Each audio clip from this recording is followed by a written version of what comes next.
Salut à tous, c'est BizBiz. Alors aujourd'hui l'épisode 1006 du Zap Image. On commence avec l'énorme choc hier soir en Ligue 1. C'est un match en retard entre Monaco et l'équipe du Paris Saint-Germain. Donc déjà ces deux équipes-là se sont rencontrées il y a 3 jours. Il y avait eu 3 partout et hier soir c'est l'équipe du PSG qui a largement dominé cette équipe de l'AS Monaco chez elle. Donc 4-1 pour l'équipe du Paris Saint-Germain.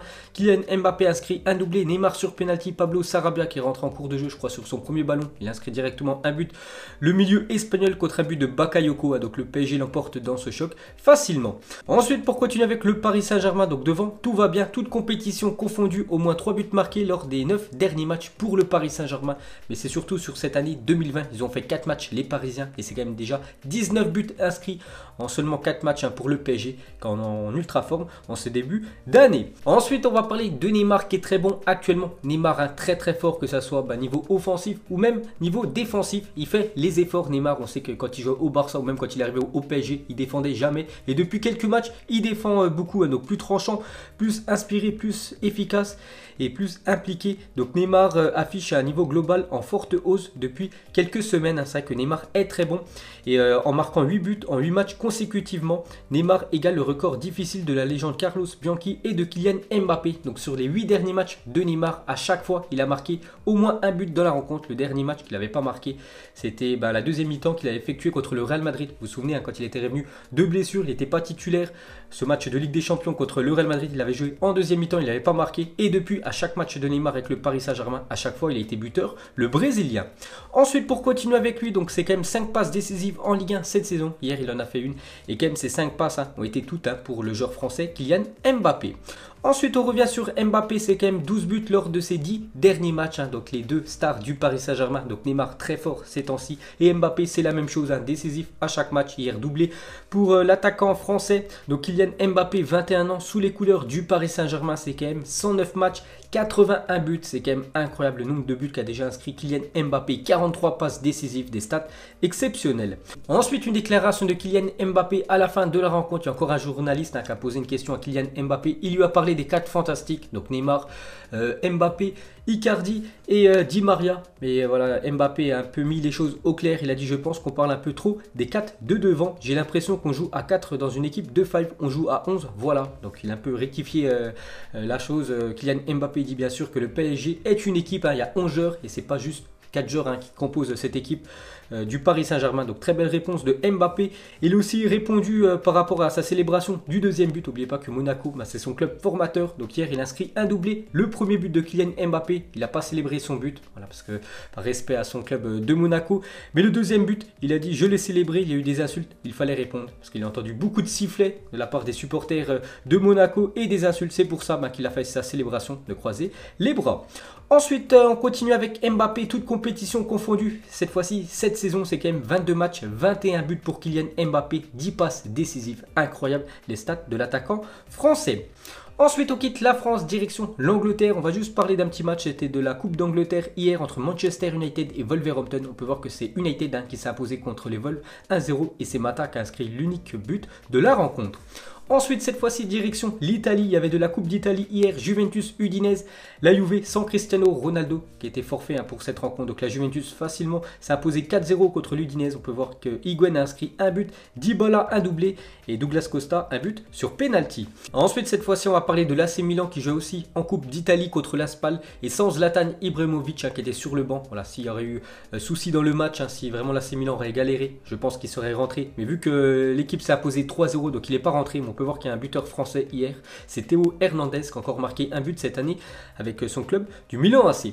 Et pour finir avec cette Coupe d'Italie, on va juste terminer avec la Fiorentina contre l'Atalanta Bergame et c'est la Fiorentina qui s'est imposée 2-1 dans ce match. Donc on peut voir les affiches des quarts de finale. Donc ça a été effectué hier. Donc Naples, Lazio, Fiorentina, Inter, AC Milan, Torino et AS Rome Parme. Donc le match aura lieu ce soir. Donc une de ces deux équipes-là jouera contre la Juventus en quart de finale. Ensuite, quelques infos de transfert. On commence avec Jean-Claire Todibo, c'est officiel, est prêté par le Barça à Schalke 04. On en parlait que l'ancien Toulousain allait certainement certainement quitter l'équipe du Barça parce qu'il joue jamais. Voilà, il veut avoir du temps de jeu. Donc on avait entendu hein, la piste Milan AC, mais du coup c'est officiel, il rejoint l'équipe de Schalke 04 en prêt. Ensuite on va parler de Kurzawa et Arsenal ont démarré les discussions pour une arrivée libre cet été. Donc Arteta, le coach des Gunners, le veut. Et lui surtout il est en fin de contrat le 30 juin prochain. Donc il va de toute façon quitter l'équipe du Paris Saint-Germain. Hier il a été titulaire Kurzawa vu que Bernat était forfait. Donc voilà, il va certainement quitter la Ligue 1, enfin c'est quasiment sûr. Et aller certainement du côté de Arsenal là, parce que les Gunners aiment bien son profil.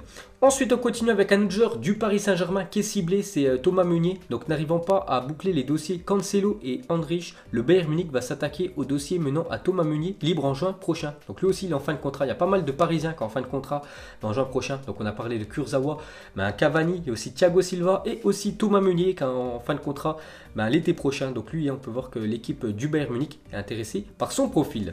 Ensuite cette fois-ci un transfert officiel, on en parlait ces derniers jours et cette fois-ci c'est officiel depuis hier soir. Jetson Fernandez Benfica est prêté 18 mois à Tottenham avec option d'achat. Donc c'est une option d'achat de 65 millions d'euros. Donc c'est une sacrée somme quand même. Mais il est très jeune, ce jeune portugais peu connu.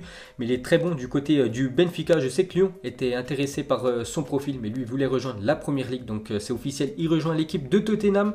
Et grâce à son arrivée, il y a un joueur qui va pouvoir bien sûr quitter le club. Parce qu'il faut trouver son remplaçant. Donc c'est Christian Eriksen du coup. Lui il devra aller du côté de l'Inter Milan. Vu que Fernandez va le remplacer en milieu de terrain.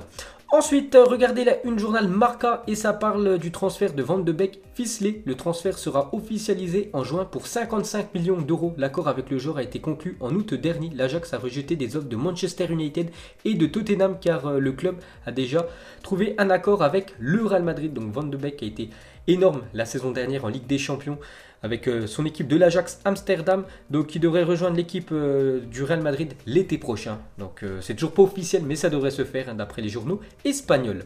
Ensuite on continue avec le Real Madrid et pour la 3e année consécutive, Eden Hazard a été élu meilleur footballeur belge jouant à l'étranger. Donc on avait le choix entre lui et Kevin De Bruyne, l'attaquant, enfin le milieu offensif de Manchester City. Du coup c'est l'attaquant du Real Madrid qui a été choisi.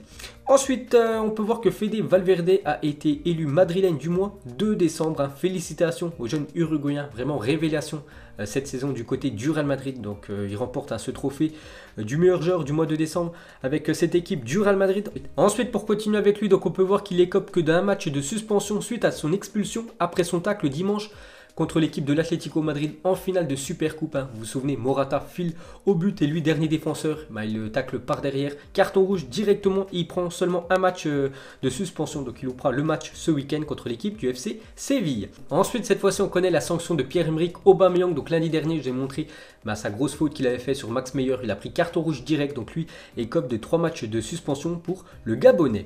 Ensuite, on revient sur le Real Madrid officiel. Javier Tebas, président de la Liga, a dévoilé la date et l'horaire du prochain Classico, le match retour en Liga. Donc dimanche 1er mars, Santiago Bernabéu, ça sera à 21 h, ça sera un dimanche soir, parfait, en début de soirée. Ensuite, regardez la une journal A, c'est marqué la décennie prodigieuse. Le Real Madrid a gagné au moins un titre par an depuis la saison 2010-2011. Donc voilà, c'est vraiment une équipe régulière en nombre de trophées. Chaque année, minimum un trophée pour l'équipe du Real Madrid. Et pour finir avec le championnat espagnol, regardez les derniers vainqueurs de la Liga depuis l'année 1991. On peut voir qu'il y a eu 5 équipes différentes qui ont remporté cette Liga. Donc le FC Barcelone en première position, il a remporté beaucoup de fois. Les Blaugrana, il reste quand même sur les 2 derniers sacres. Sinon le Real Madrid, il y a aussi l'Atlético Madrid, Valence et surtout la Corogne en 2001 qui avait créé la surprise. Ensuite, il y a 15 ans, jour pour jour, Benzema faisait ses débuts en pro. Donc il sortait du centre de formation lyonnais pour intégrer l'équipe première de Lyon. Et ensuite, quelques années plus tard, intégrer l'équipe du Real Madrid. Regardez son palmarès depuis 15 ans. C'est quand même 4 Ligues des Champions, 4 fois la Ligue 1, 4 fois le Mondial des clubs, 3 Super Coupes d'Europe, 3 Super Coupes d'Espagne, 2 Ligas, 2 Coupes du Roi, 2 Trophées des Champions, une Coupe de France pour Karim Benzema. Ensuite, officiel, la prochaine Coupe d'Afrique des Nations aura lieu en janvier-février 2021. On en parlait il y a quelques jours. C'était toujours pas officiel. Cette fois-ci, ça l'est. Donc les dates exactes, ça sera du 9 janvier au 6 février 2021. Et cette CAN se déroulera au Cameroun. Donc normalement, elle doit se dérouler en été. En 2019, ça s'est déroulé en été quand l'Algérie a remporté son 2e trophée. Donc pourquoi elle se déroulera en hiver? Parce qu'il y a la Coupe du Monde des clubs. Ça sera la première fois qu'elle sera organisée avec 24 équipes. Et ça sera en été. C'est pour ça que la CAN du coup se déroulera en hiver. C'est un gros coup dur pour des équipes comme Liverpool. Bon, là, il y a pas mal de joueurs africains qui évoluent du côté de Liverpool. Hein. Je pense à Naby Keita, je pense surtout à Salah et aussi Sadio Mané. Donc ces joueurs-là louperont au moins 6 matchs avec l'équipe de Liverpool. Hein. Donc ça sera un gros coup dur pour tous ces clubs. Ensuite, une autre info officielle. Donc fini la Domino's Ligue 2. La Ligue 2 sera baptisée Ligue 2 BKT à partir de la saison prochaine. Donc la LFP annonce que BKT deviendra le Neymar officiel de la Ligue 2 à partir de la saison prochaine et ce pour 4 ans. La Domino's Ligue 2 s'appellera désormais la Ligue 2 BKT. Donc BKT c'est un spécialiste en pneus de tracteur et l'actuel Neymar de la Coupe de la Ligue. Petite info sur la deuxième division française. Et pour finir avec la Coupe de la Ligue, donc Didier Quillot, donc directeur général de la LFP, a annoncé que la Coupe de la Ligue n'était pas officiellement supprimée, mais plutôt suspendue pour une période de 2 ans. Parce n'oubliez pas que cette année, c'est la dernière année de la Coupe de la Ligue, mais du coup, elle ne devrait pas être supprimée définitivement. Elle devrait être suspendue pendant 2 ans et peut-être d'ici 3 ans, elle reviendra cette Coupe de la Ligue. Ensuite, on va parler du capitaine de Liverpool. Jordan Henderson a été nommé joueur de l'année 2019 en Angleterre. Donc félicitations à ce joueur sous-coté. Ensuite, des nouvelles de Merih Demiral, le défenseur turc qui s'est blessé il y a quelques jours contre l'équipe de l'AS Roma. Donc victime d'une rupture du ligament croisé antérieur du genou gauche, sera absent des terrains entre 6 et 7 mois, a annoncé la Juventus. Gros coup dur pour la Juventus et surtout gros coup dur pour l'équipe turque. Pourquoi? Parce que le Turc est d'ores et déjà forfait pour l'Euro 2020. Donc bon rétablissement à lui. Ensuite officiel, l'ancien international roumain Adrian Mutu. Donc il a joué quand même à Chelsea, Inter Milan, Juventus, Fiorentina. Donc voilà, dans des bons clubs européens. Devient le nouveau sélectionneur des espoirs roumains. Donc depuis qu'il a arrêté sa carrière de footballeur, il a passé ses diplômes et sa première équipe, c'est l'équipe espoir de la Roumanie. Ensuite, le 11 septembre dernier, Vincent Kompany organisait son jubilé et avait décidé de reverser l'ensemble des recettes de ce match aux sans-abri de Manchester.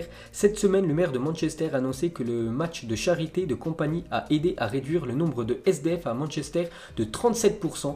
Respect à Vincent Kompany qui a reversé toute cette somme récoltée lors de ce match aux sans-abri. Donc une chute de 37% des sans-abri du côté de Manchester. Donc très beaucoup réalisé par le Belge. Et pour finir ce Zap Image, vous mettrez tout ça en commentaire, ça peut être plutôt marrant. Donc vous mettez votre jour de naissance, votre mois de naissance et les 2 derniers numéros de votre numéro de téléphone. Donc moi par exemple je suis né le 4 janvier, donc le 4 c'est Mitroglou, janvier c'est l'équipe du Barça, donc un transfert de Mitroglou du côté du FC Barcelone. Bon c'est peu réalisable. Et les 2 derniers chiffres de mon numéro de téléphone c'est 28, donc 28 millions d'euros pour un transfert de Mitroglou du côté du FC Barcelone. Bon, très peu réalisable, vous mettrez tout ça vous en commentaire. Donc voilà les gars, la fin de ce Zap Image 1006. Donc si ça vous a plu, un petit like et je vous ferai l'épisode 1007 demain. Donc moi je vous laisse et je vous dis à la prochaine comme d'habitude. Ciao à tous.